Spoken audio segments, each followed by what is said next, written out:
There we go. All right, how's everybody doing today? I imagine relatively well since it's Friday. Good morning, good afternoon. How's it going? So today we're mostly just going to be going over through the whole like onboarding process of just like getting everything set up and what the portal looks like and how to fill out the settings and stuff. But as we get a little bit further into the meeting, we do have a feature that we were going to unveil that it's going to show people how to proxy the webhook step so that you can actually white label it and you won't see the Capri webhook in there anymore. But I'll just go ahead and get started. Let's see. So this right here is the Capri portal if you haven't seen it before. And whenever you get in here, you just make an account with us and log in. So I'll just use my login here. And whatever Go high level account that you have set up or agency, it will allow you to connect with that. And then you just choose the sub account that you want to use. So I'll just use random one here. And whenever you first log in, it will bring up a fallbacks page that this is essentially just like a little overview of any fallbacks that have been reached. And it creates a little list of what the customer responded with and what the bot was going to say back. Fallbacks are essentially whenever the bot doesn't know how to respond or it gets confused or somebody says something really weird, like say if they just spam something random. So that's what this page is for. The main page, though, is this one over here that is this little gear icon. And this is the settings page. So the settings page for the first part here is the CRM page. And this is where you choose all of your go high level settings. So the location that you're testing with or that you're using. So that's it right here. And then if you have a calendar, you just choose it here. If you want the bot to be able to book, or I say book, we can't quite book into calendars yet, but we do have the ability to access them and pull data from them. And so if you want it to be able to do that, you set it to book appointment, just have it CRM, and then connect bot when also you want to have this with CRM workflows. So that's pretty much all that you need to do on this page. But this page right here is all the settings for the actual AI itself. And so you can choose the AI provider. We do still technically support Dialogflow, but there's no real reason to use that. This right here is your OpenAI key, which you get from platforms.openai.com. And that's just like a little key that allows us to actually communicate with OpenAI, which is the AI that we use for our system. So you would just enter that in here. The prompt, this is where you would actually instruct the bot on what it's supposed to be doing. And so we have a few examples. Let me get a few here. We have a few examples in this link here of different kinds of prompts and how you're supposed to format them, right?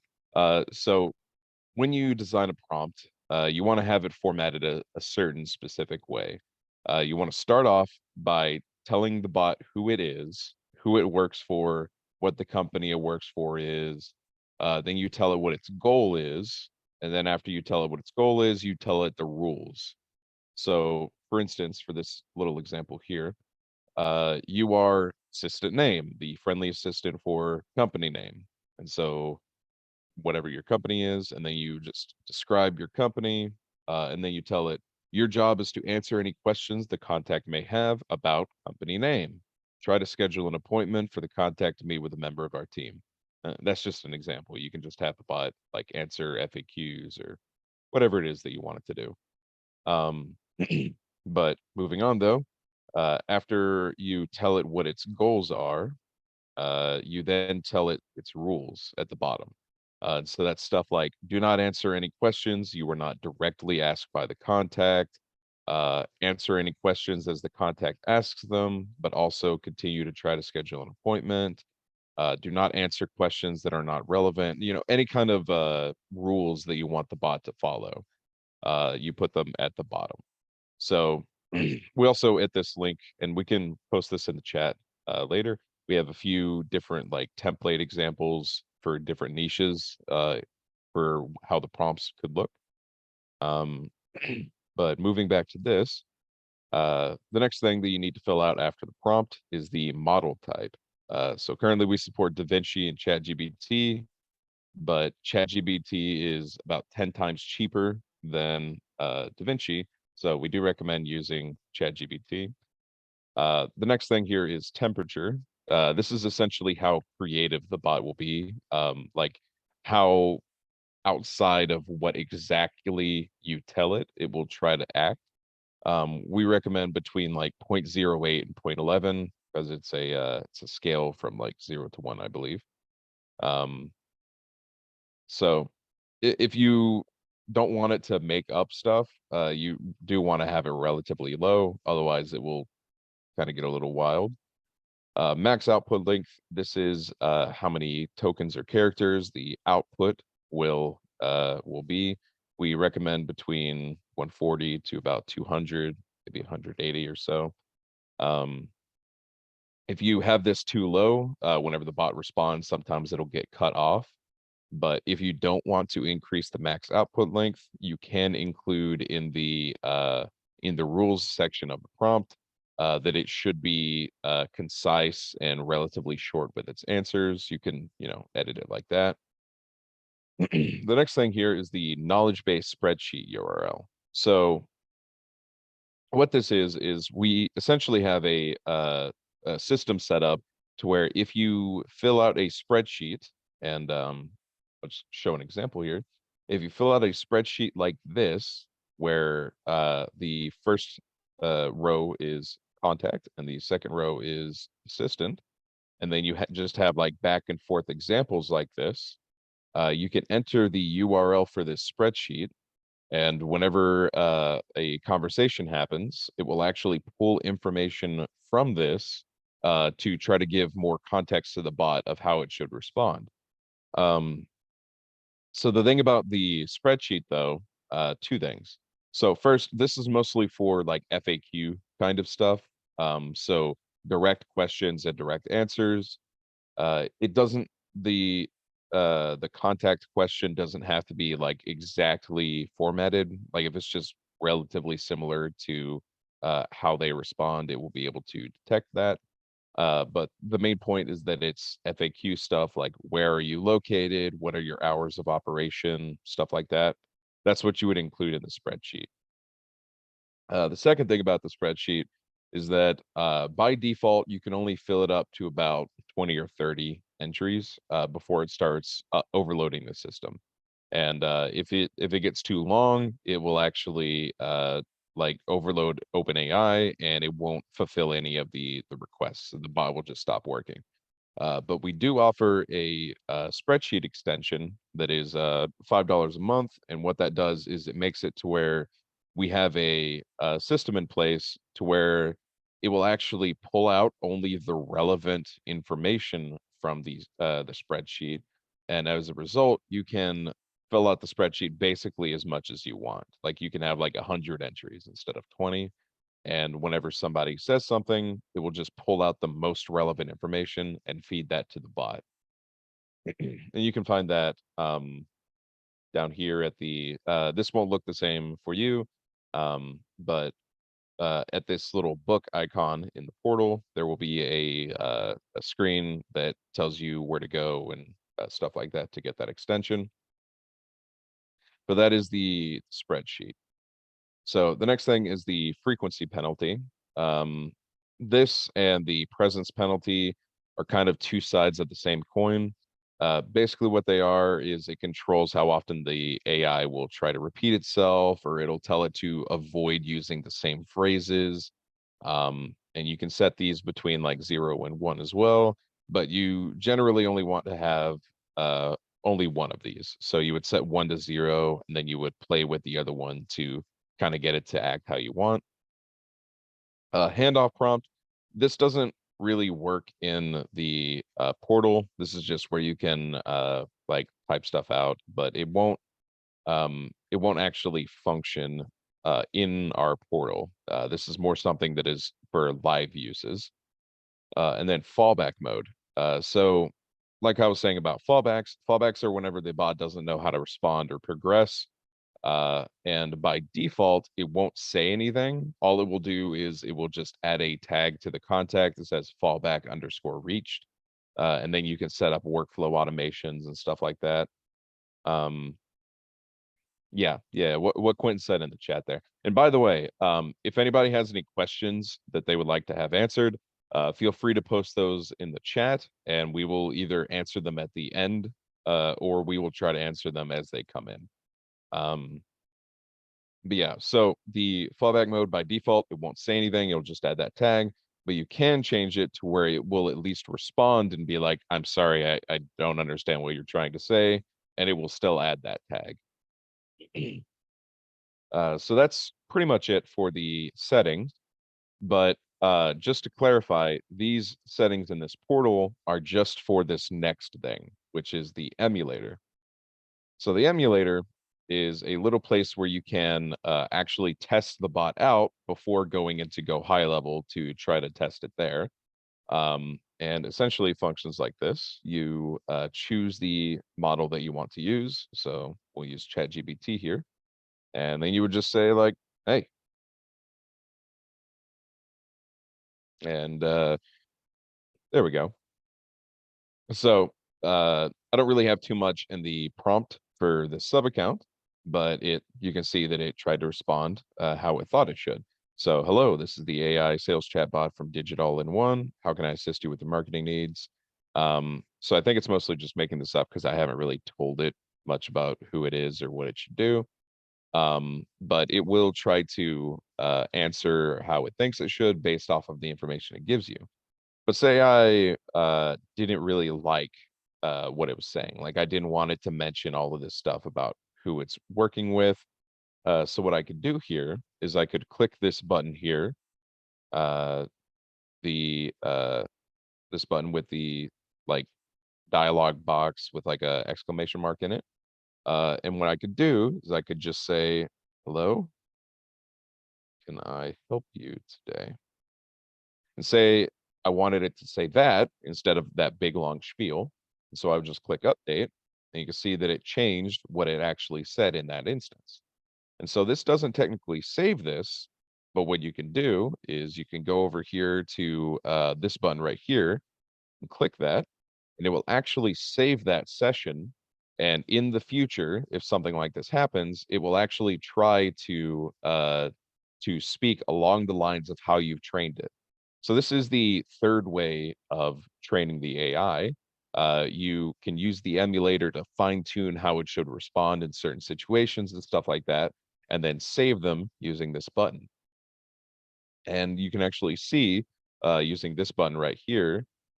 Oh, I haven't refreshed the page yet, but they will show up inside of that. Let me refresh the page. Yeah, so save session right here, and it'll tell you what you saved and when you saved it and all that stuff. If I changed my mind later about how it should be responding and I wanted to change it, I could also just click this trash button here, and it will delete that data from the training examples.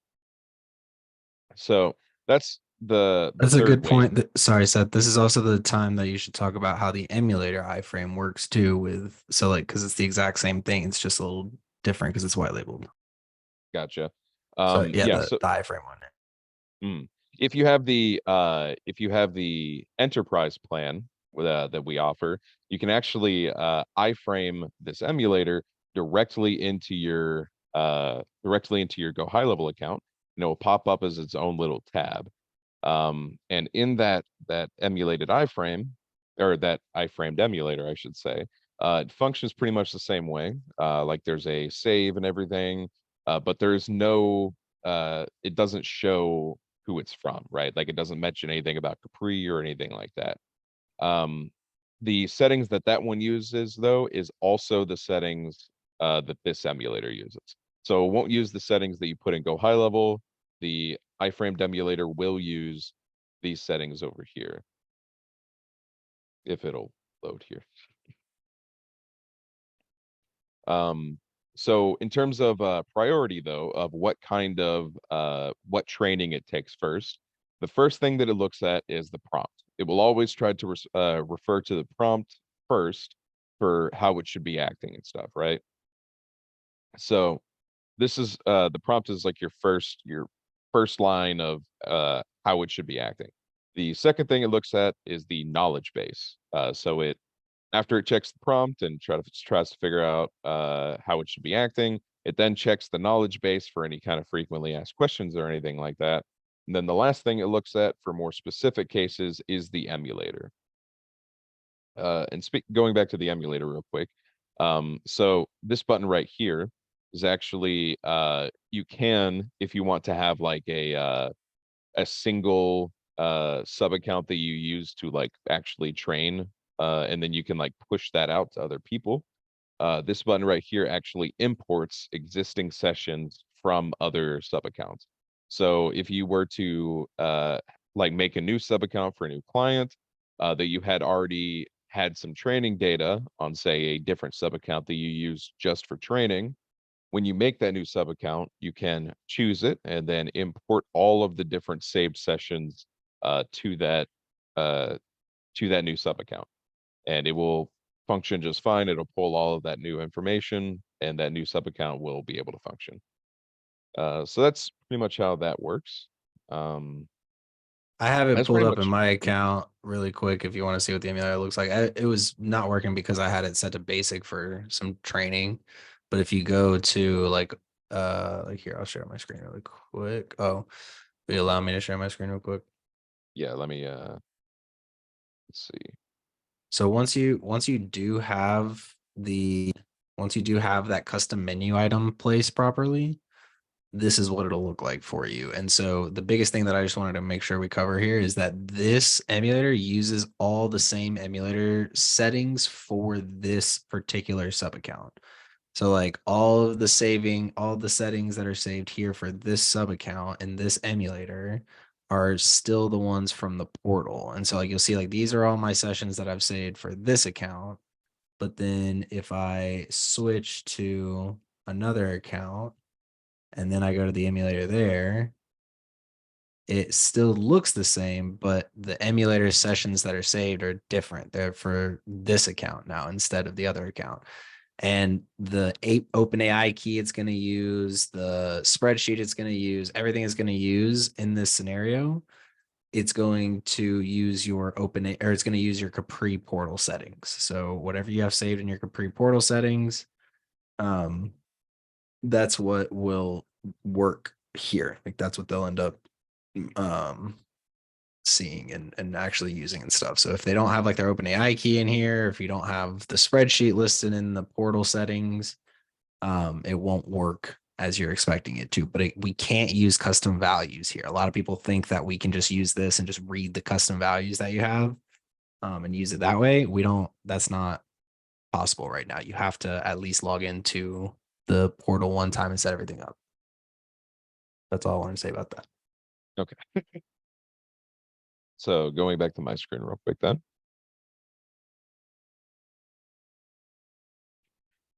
So that's pretty much all of the information about the portal that like you are actually able to use and that you need to set up. But once you have everything set up here, you can move on to actually setting stuff up and Go High Level. So this right here is a just a test account that I have set up, and I have imported the snapshot that we offer, which imports a few different kind of template workflows with examples on how you can set stuff up. And then it also imports a bunch of custom values that you can either use those or you can just enter them directly, which I'll show you here in a second. So this is an example of a potential workflow that you could use. You see it has all these different steps, like we have a cost control step here to make sure that um, they can only like talk to the bot 10 times, just to like save costs and stuff like that.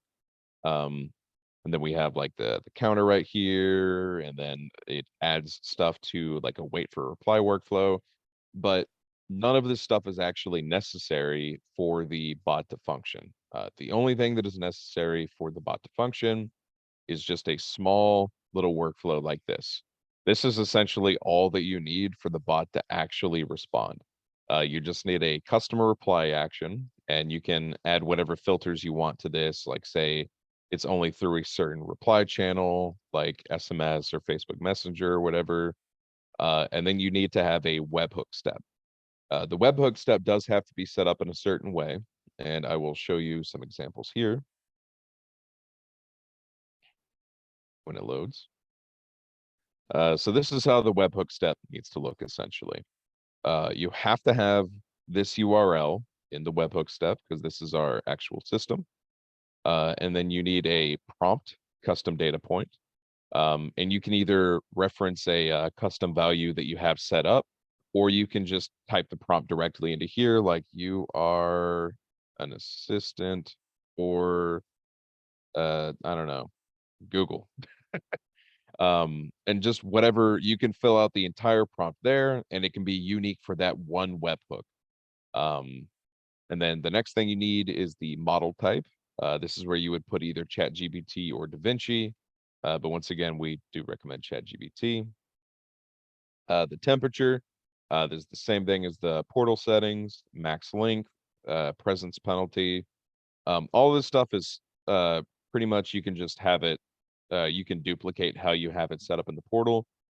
But to clarify, the settings in the portal are not automatically transferred to the webhook steps in Go High Level.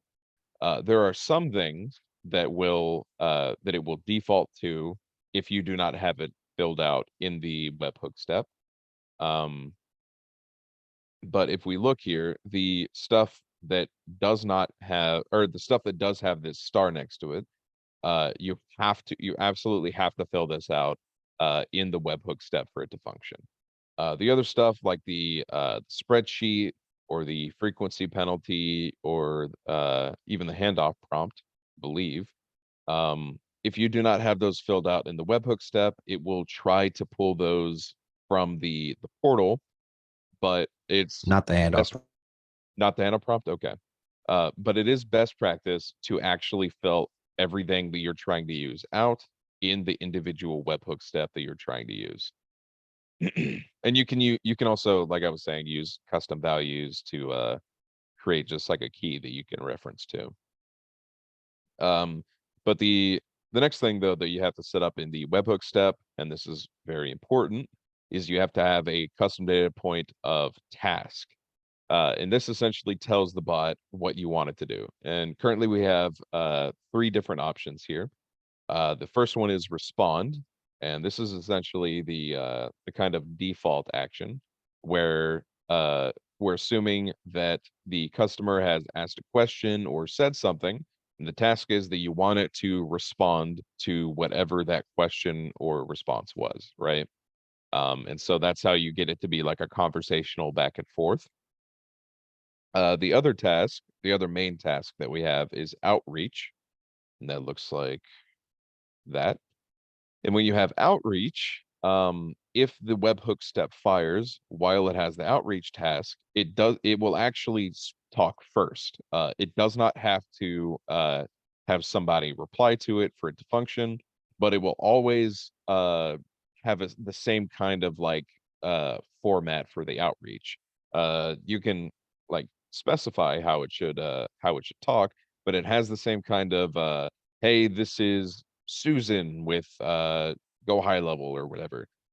Just wanted to check in with you to see if you were still interested in, what, right? But that's the format that that it has. But the main use for this is to have some kind of like outreach for like stale leads or something like that, right? Anytime you can set up a workflow for if somebody has stopped responding for a certain amount of time. you can have it outreach to them. You don't want to have this in your basic conversation, like with the customer reply though, because it will format it really weird and it will act super strange. Um, the knowledge base, this is the spreadsheet that you're using. You just copy and paste the URL. You don't have to have a spreadsheet, but if you only have like 10 to 20 values, it's literally free to use. So, why not? I just have some FAQs in there. The OpenAI key, this is the key that you get from OpenAI themselves for the API. And I can actually show kind of how that looks here.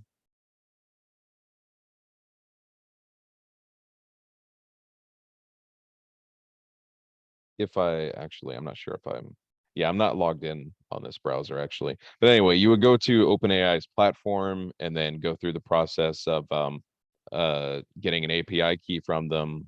You only are able to see that API key once, so make sure you write it down or you're going to have to make a new one. But an important thing to remember though is our system really won't function unless you have a payment option on file with OpenAI themselves. They do have like a free trial for using the API key, but our system is pretty intensive, and so it usually almost instantly runs through that or exceeds that trial limit. So you do generally, I say generally, you do have to put a payment option on file with them for it to work. The next thing here, and this is actually pretty important feature, is handoff. So what the handoff is essentially a prompt, a second prompt that you give the AI that it should be looking out for, right? So for example, you could have something like the contact has confirmed a date that they would like their appointment on. And so essentially, every time there is a conversation turn and the customer replies with something, before the bot even responds, it checks and makes sure that that condition has been met or not. And if the condition has been met, so if, for instance, the customer has just replied that they do want a appointment date on the 13th or whatever, it will confirm that, hey, that meets this handoff prompt here. And so what will happen is the bot will stop responding and it will add a tag to that contact that is, I think it's just handoff, right? Pretty sure Yeah. it's just And handoff.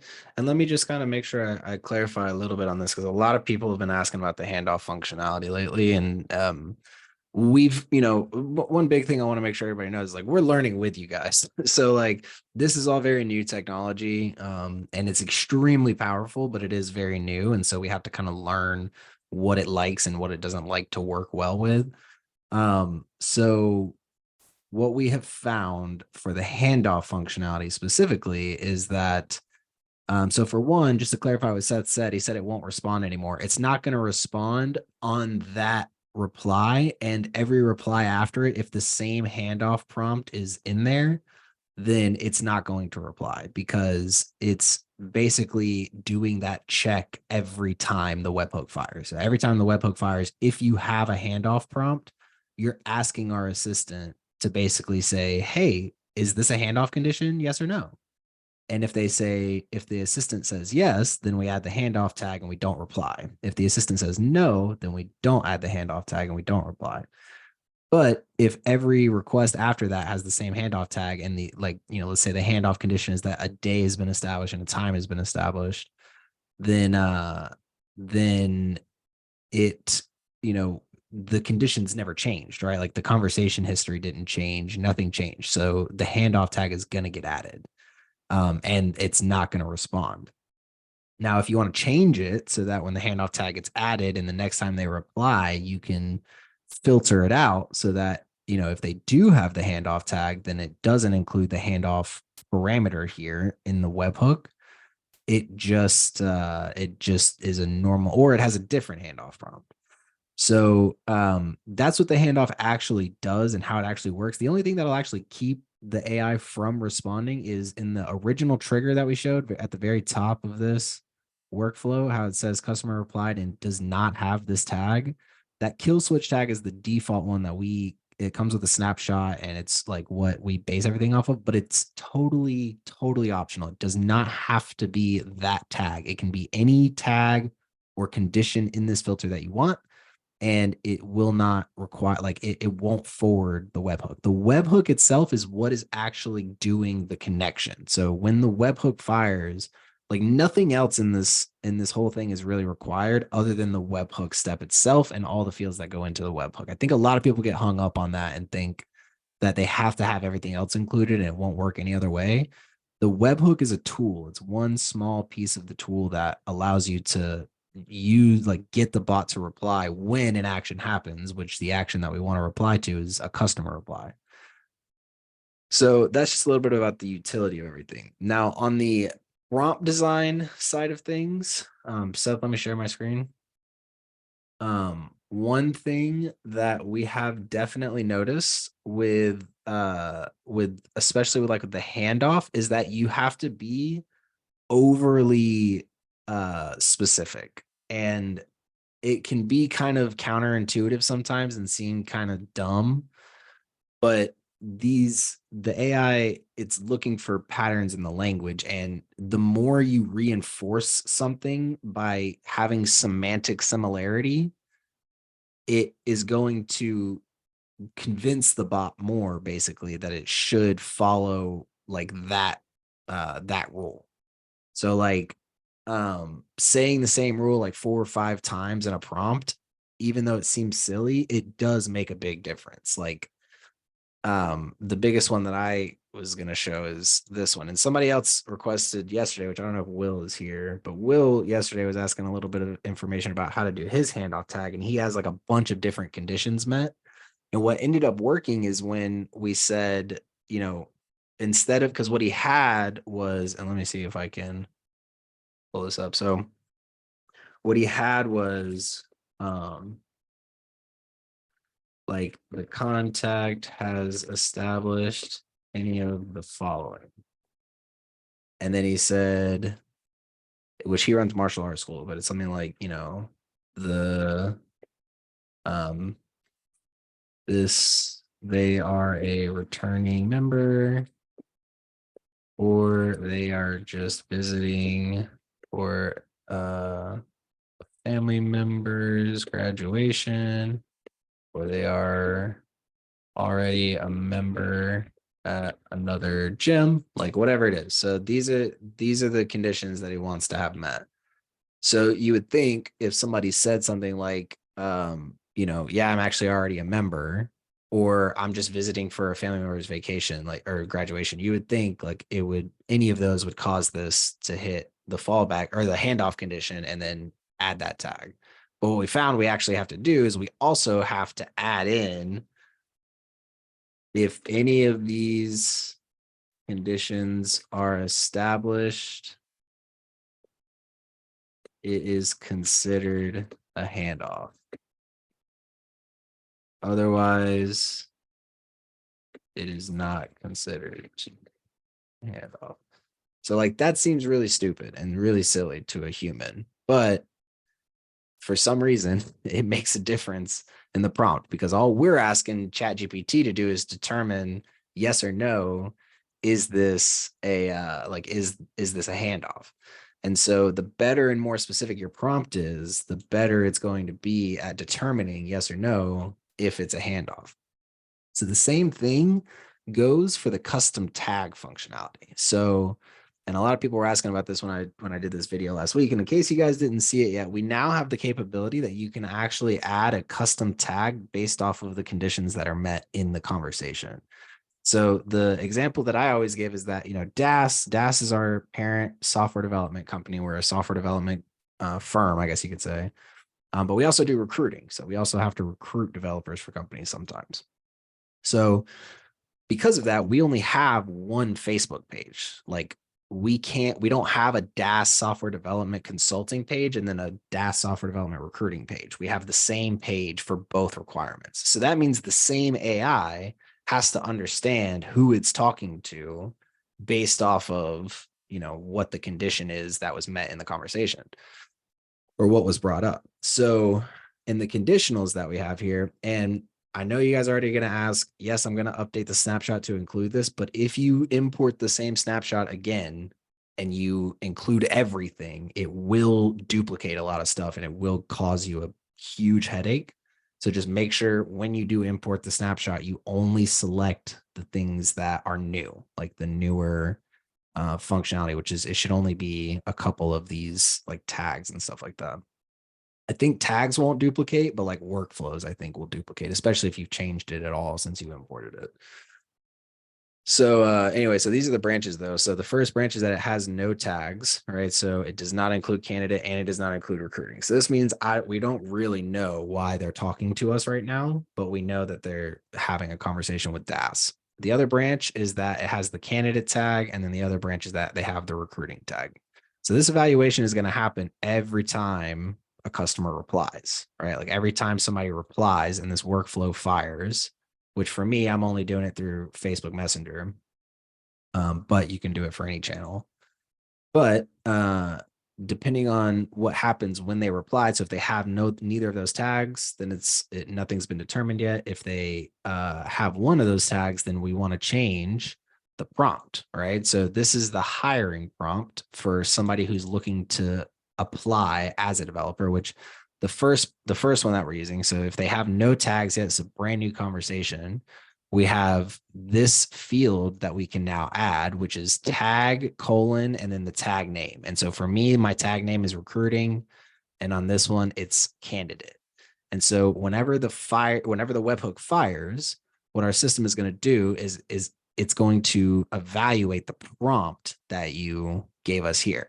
And so again, like I was saying earlier, it seems silly and counterintuitive, but you do have to put like unnecessarily specific stuff. So for this is what ended up actually working accurately for me and actually determining which tag should be added on like a really wide variety of conversations. But basically this says this tag should be added if the contact specifically asks questions related to hiring a software developer for their company, or if they have a project they're working on that requires them to hire a developer, such as a website, app, or custom integration that they're looking for help with. So, and I could get more specific with it and again say, do not add this tag, or this tag should not be added unless, XYZ. And then I can re-specify anything I want to specify.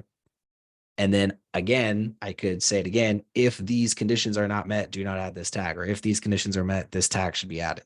Reinforcing it with semantic similarity, that is what is like the underlying math, I guess, that you could say is happening on ChatGPT's evaluation. Because little science, in case nobody knows, ChatGPT is not just magic and it's not just conscious, it's a prediction machine, right? So it's basically doing calculus every time we pass it all this information, and it's saying, all right, what is the most likely next sentence based off of all the information that I've been given?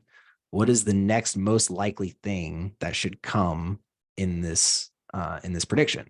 And the way it does that is it evaluates it based off of semantic similarity.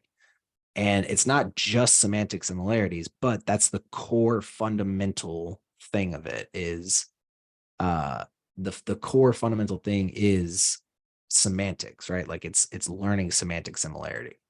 So the more you can semantically weigh what it is you're looking to establish, the more it'll pick it up.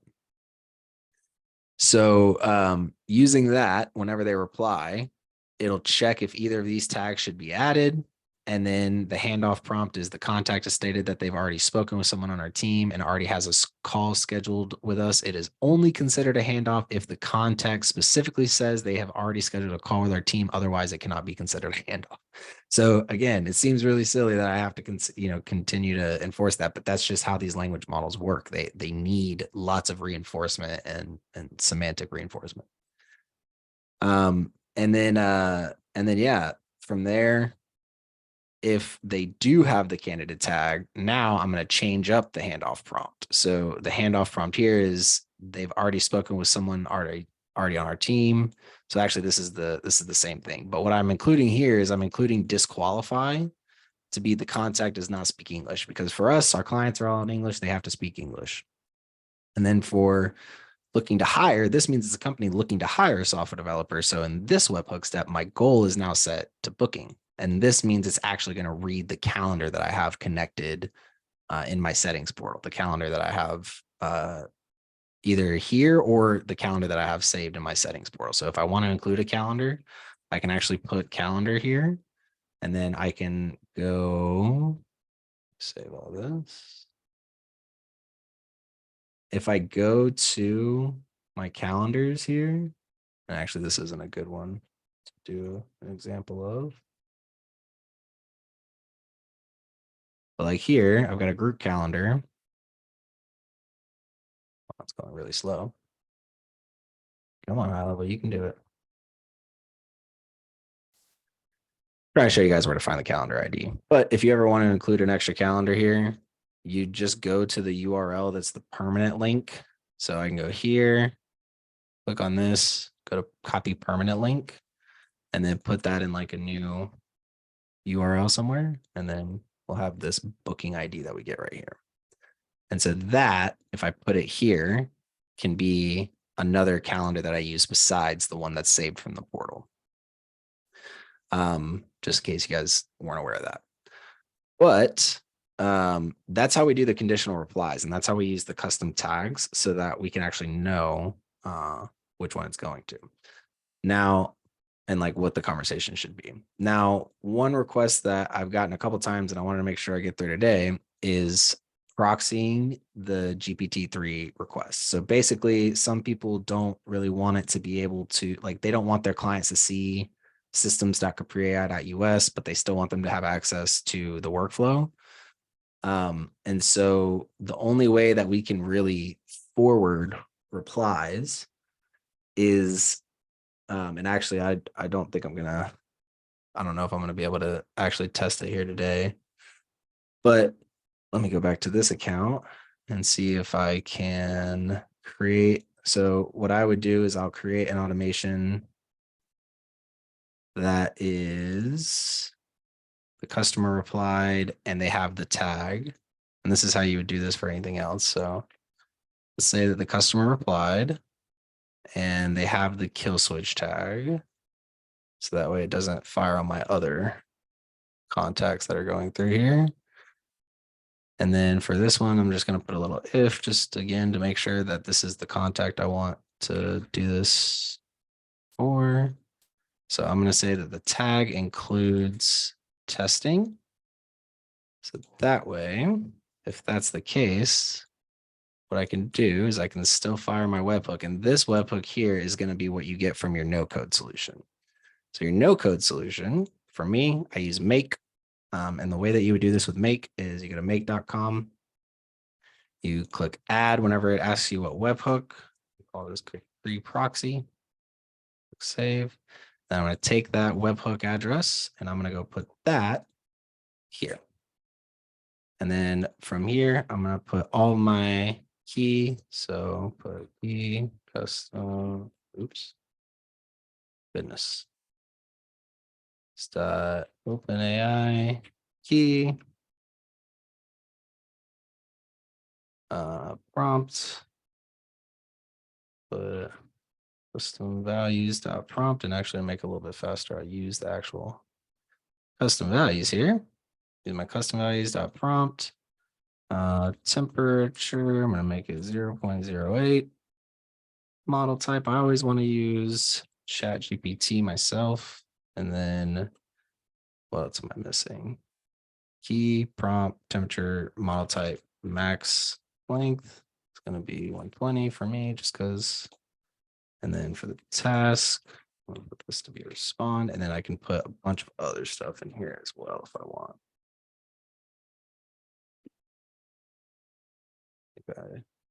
I have that as a custom value. So yeah, knowledge base. Cool. So I've got all of this, and this is like the bare minimum. You can also obviously add all the other stuff. But the only difference basically between the Capri webhook is that this one is made by Make instead of us. And so we'll click save. And then I'm going to go ahead and publish that because what you have to do is you have to get it to determine the data structure. Like it has to do that at least once. And so now that this is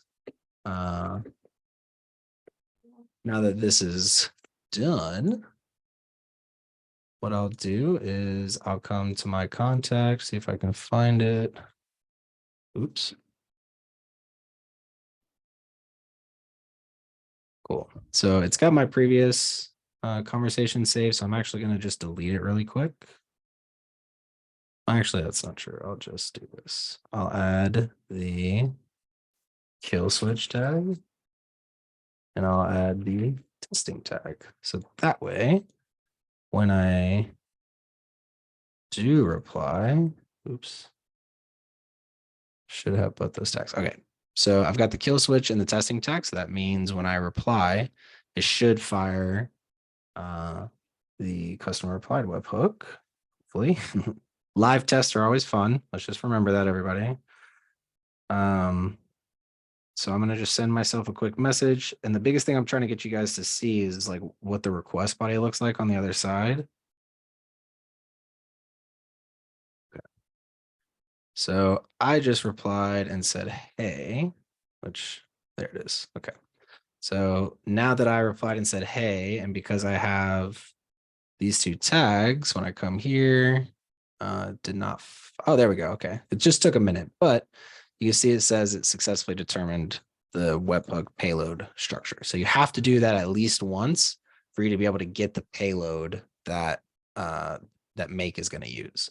But then from there, you can now literally just put HTTP as the next module, and you'll basically just make a request. So make an HTTPS request, and the URL is going to be systems.capri, oops, AI.us/T3.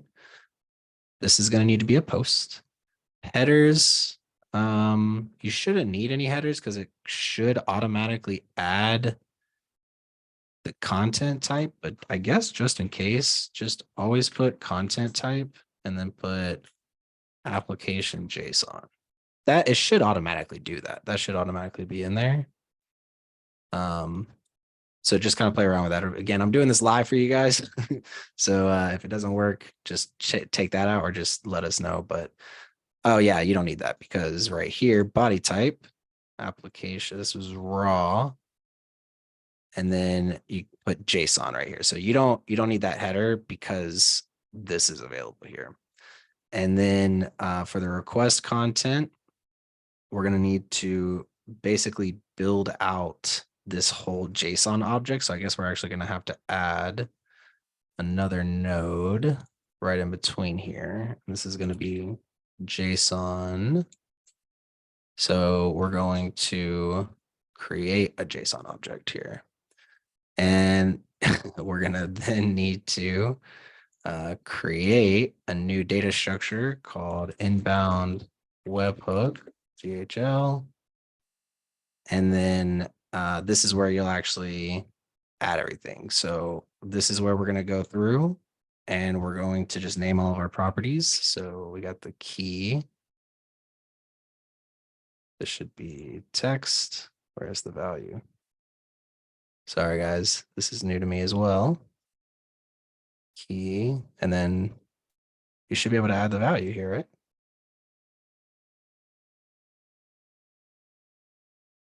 Okay.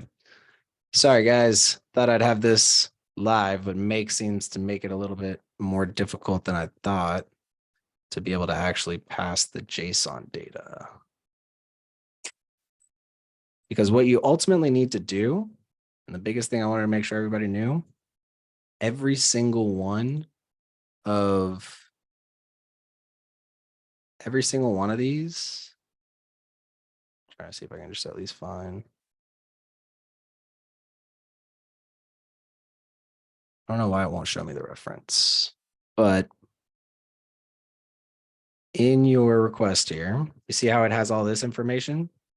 So all of this needs to be mapped exactly as it came through. So that's basically what you got to do is on the actual request, you just got to make sure again that it's the post request is here, capri.us/GPT3. This needs to be systems.capri.us. capri.us/GPT3. Add a post request here. Raw content type needs to be JSON. And then this needs to be the result of the JSON object that you create here. And this JSON object needs to be this whole request body object. So just basically this entire object that came through, our system needs it to be the same structure for us to be able to forward it and essentially white label the Capri webhook. So I'll make sure that I try to do another example that's like a full on what the JSON aggregator looks like, because I forgot that that's something that has to be done. I figured here in the body I would be able to just build the body here. I didn't think I would have to aggregate the JSON content before I put it into here, but that's the last step that we didn't do today. It's just essentially here in the JSON object. This just needs to be the JSON object that gets aggregated to show everything in here. So just for every single one of these keys, and if you're not super technical, I just wait for me to get a chance to actually finish aggregating the JSON, because that's the most important part. Or ask GPT-3 or GPT-4, and it can probably help. But yeah, okay. So let's see what questions I wasn't able to get to on our last 5 minutes here. I'll go over a little bit today. The only thing that I think was needed to be addressed was, let's see. Okay, way back at the beginning, there was a message from Jason Schreier. If you want, Jason, if you wanted to, oh, actually, Brian has his hand up too. But Jason, if you wanted to unmute real quick and ask your question.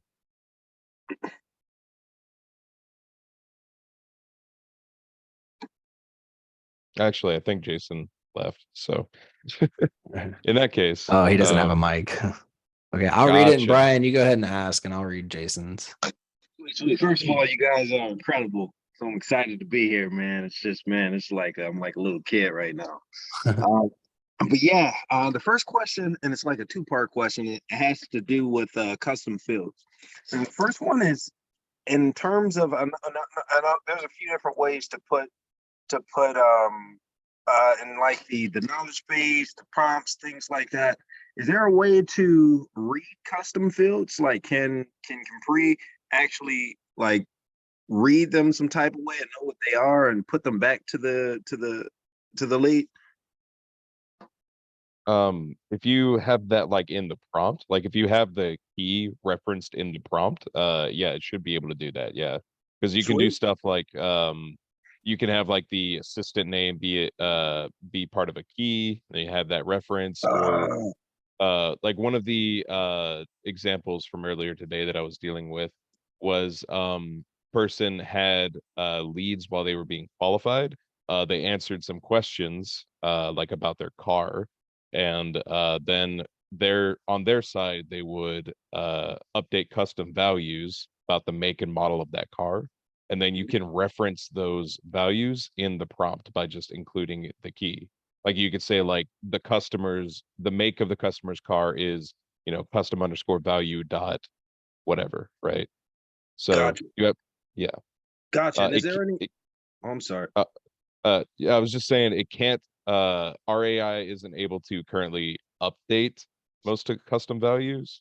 So like it can't live update like if they're trying to say stuff. Currently the only thing that we have to have that is those custom tags. Okay. Okay. Cool. Cool. And in terms of, I know you had mentioned that you can kind of program the outreach method. Excuse me, message. How would you go about? What stage would you do that? Is there a particular place that you would do that? In our template examples, Mhm. let me just share my screen real quick. So in our template examples, we have a potential example of what a waiting for reply workflow would look like. Mhm. And so the way that they get added to that is that we have the regular customers replying thing, and then once they, or actually it's not in this one. Hold on.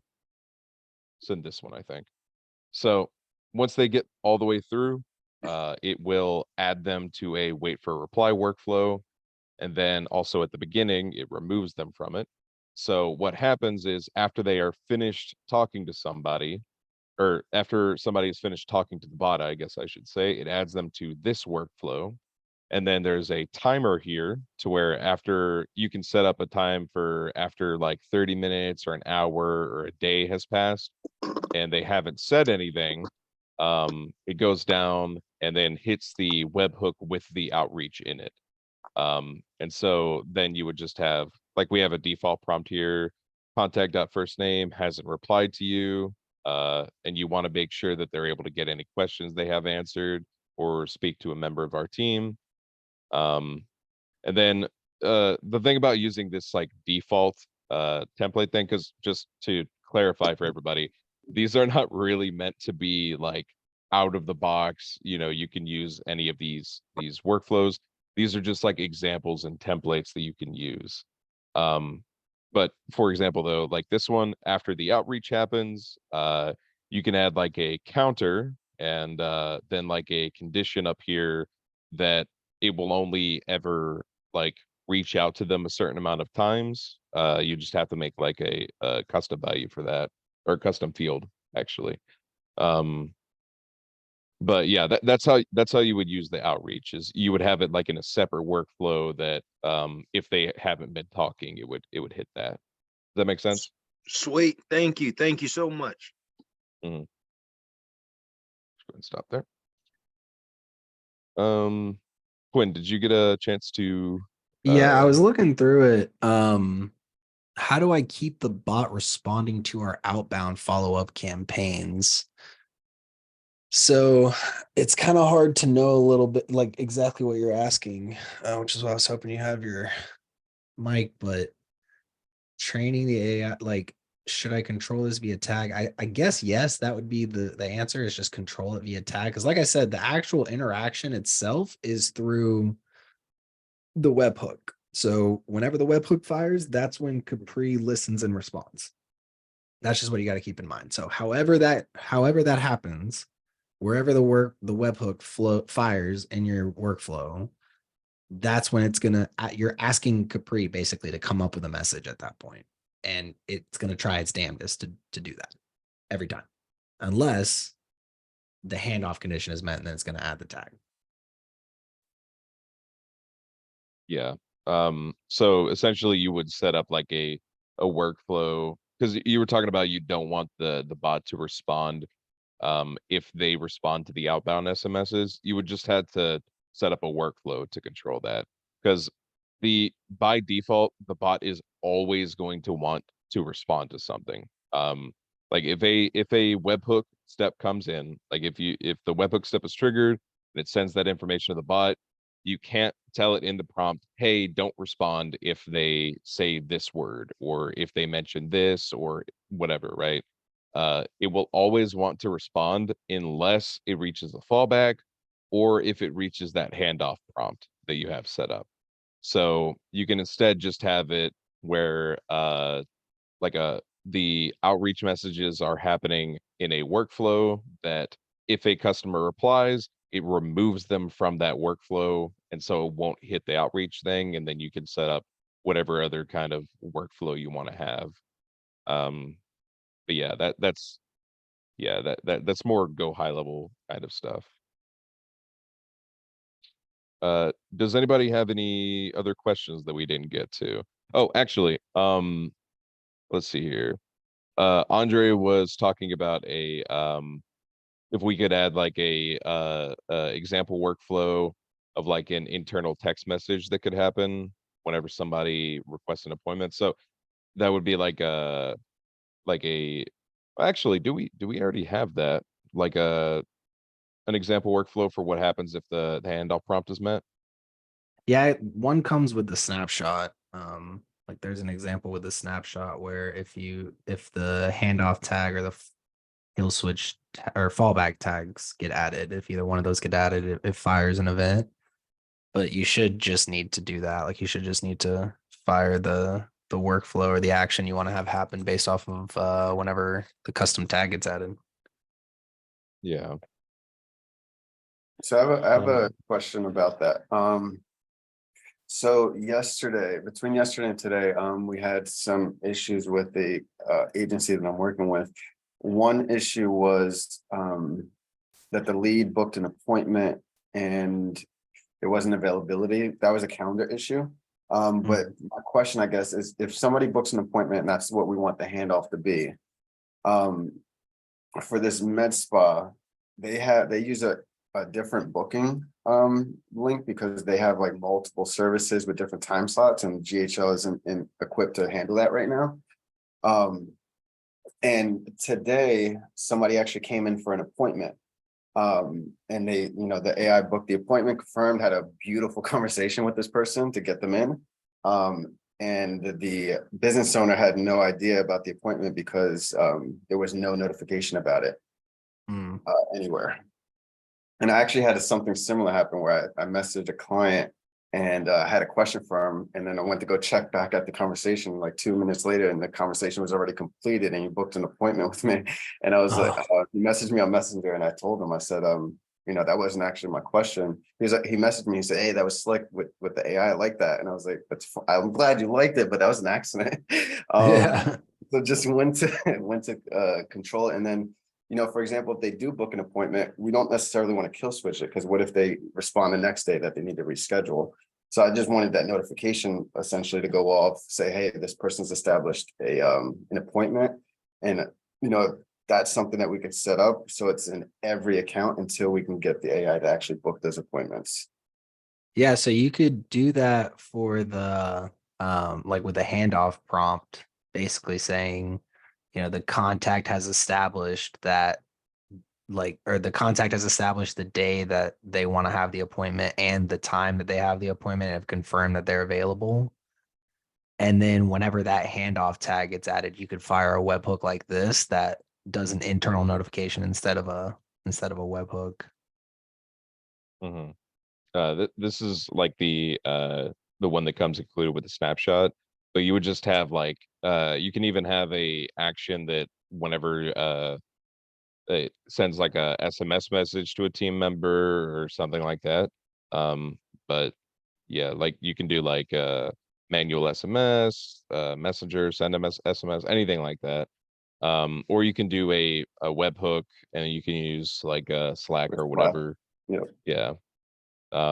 But there is an example in the snapshot, but it would just look like this, just either fallback or handoff added.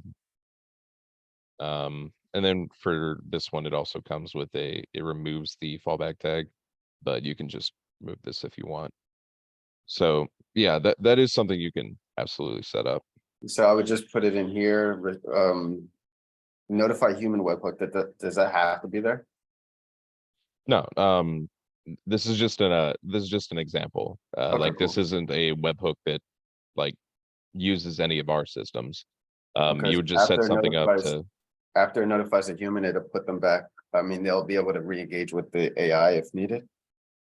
What you could do is you could add a thing that removes the hand, or actually, yeah, what you could do is after it notifies a human, you can add a tag. Like at the end of this, you can add a tag that you decide, like say the tag is called team member notified or something, right? And then whenever that happens, you can have a separate workflow that looks like this one, where it has the customer applied and everything, but it Yep. has a filter on it that is hashtag team member notified, right? And when they have that tag, it will go down to a webhook that does not have the handoff. And so that way, even though for the other workflow that got that handoff in the first place, it won't respond in that one. It will Okay. respond in this one because it won't have that handoff. Does Okay. that make sense? Yeah, no, definitely.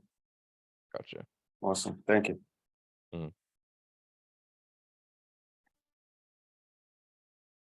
Let's see. We are a little bit over time, so for kill switch is something that is added or that's something that we have set up in the template workflows. Our system doesn't add kill switch. Our system adds fallback reached, any custom tags, and handoff. So for the templates, we just have a thing where if fallback underscore reached is added, it also adds kill switch. But you can set up stuff to like, for instance, in the template, it's part of the customer applied thing. The customer applied trigger, it does not have tag kill switch.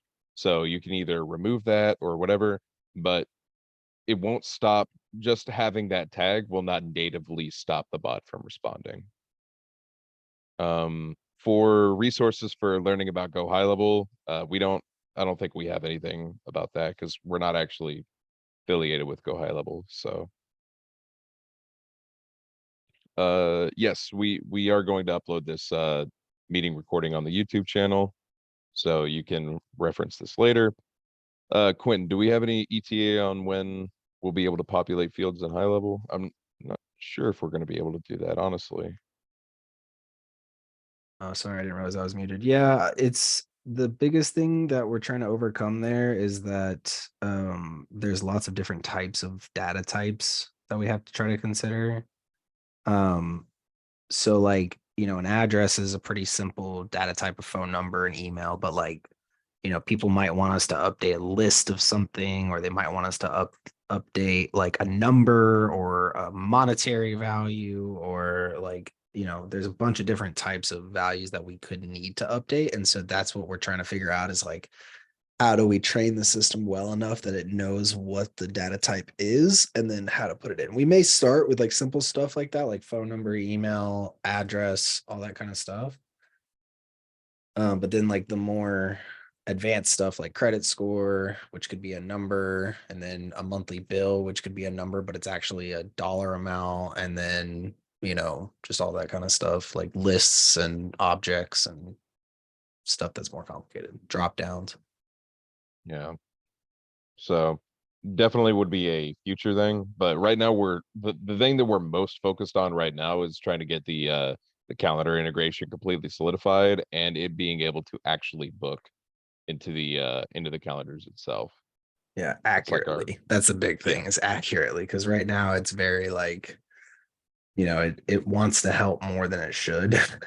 and that ends up being counterintuitive because you have to cancel. So all right, yeah, we are way over. If I didn't get back to you today, I will get back to you as soon as I can. A bunch of other calls jump too, but thank you all for coming and look forward to seeing you all next week. Have a good weekend, everybody. Bye bye.